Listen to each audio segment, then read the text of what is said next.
70 ವರ್ಷದ ಹಿಂದೆ ಸಂವಿಧಾನ ಬರೋದಕ್ಕಿಂತ ಮುಂಚೆ ಒಬ್ಬ ಚಪ್ಪಲಿ ಹೊಲಿಯುವ ಮೋಚಿಯ ಹೆಂಡತಿ ಗರ್ಭಿಣಿಯಾದ್ರೆ ಅವಳು ಕನಸು ಕಾಣ್ತಾ ಇದ್ರು, ಮಗ ನಿಮ್ಮಪ್ಪ ಸುಡು ಬಿಸಿಲಲ್ಲಿ ಕೂತು ಚಪ್ಪಲಿ ಹೊಲಿತಾ ಇದ್ದಾನೆ ಕಣೋ, ಕಡೇ ಪಕ್ಷ ನೀನ್ ದೊಡ್ಡವನಾದ್ರೆ ಒಂದು ಜೋಪಡಿ ಕಟ್ಕೊಂಡು ಆ ಜೋಪಡಿ ಕೆಳಗಡೆ ಕೂತು ಚಪ್ಪಲಿ ಹೊಲಿಯುವಷ್ಟು ದೊಡ್ಡ ಮನುಷ್ಯ ಆಗು ಸಾಕು.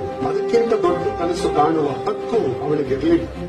ಚಮ್ಮಾರನ ಕನಸು, ಕಮ್ಮಾರನ ಕನಸು, ಚಪ್ಪಲಿ ಹೊಲಿಯುವನ ಕನಸು, ಜಾಡಮಾಲಿಯ ಕನಸು, ಮೀನುಗಾರನ ಕನಸು, ಕೂಲಿ ಕಾರ್ಮಿಕರ ಕನಸು. ಸಂವಿಧಾನ ಬಂದ ನಂತರ ಈ ದೇಶದ ಎಲ್ಲ ತಳವರ್ಗದವರ ಕನಸು ಏನಾಯ್ತು ಅಂದ್ರೆ, ಆ ತಾಯಿ ತನ್ನ ಗರ್ಭ ಮುಟ್ಕೊಂಡು ಹೇಳಿದ್ರಂತೆ, ಮಗ ನೀನೊಂದು ದಿವಸ ಶಾಲೆ ಪ್ರೈಮರಿ ಸ್ಕೂಲ್ ಮೇಸ್ಟ್ರಾಗು, ಹೆಡ್ ಮಾಸ್ಟರ್ ಆಗು, ಗ್ರಾಮ ಪಂಚಾಯತಿ ಮೆಂಬರ್ ಆಗು, ಜಿಲ್ಲಾ ಪಂಚಾಯತಿ ಅಧ್ಯಕ್ಷ ಆಗು, ನೀನು ಡಾಕ್ಟರ್ ಆಗು, ಇಂಜಿನಿಯರ್ ಆಗು, ಸಾಧ್ಯ ಆದ್ರೆ MLA ಆಗು, MP ಆಗು ಅನ್ನುವಂತ ಕನಸನ್ನ ತಳ ಸಮುದಾಯದವರಿಗೆ ಯಾರಾದ್ರೂ ಕೊಟ್ಟಿದ್ರೆ ಅದು ಅಂಬೇಡ್ಕರ್ ಬರೆದಂತ ಸಂವಿಧಾನ.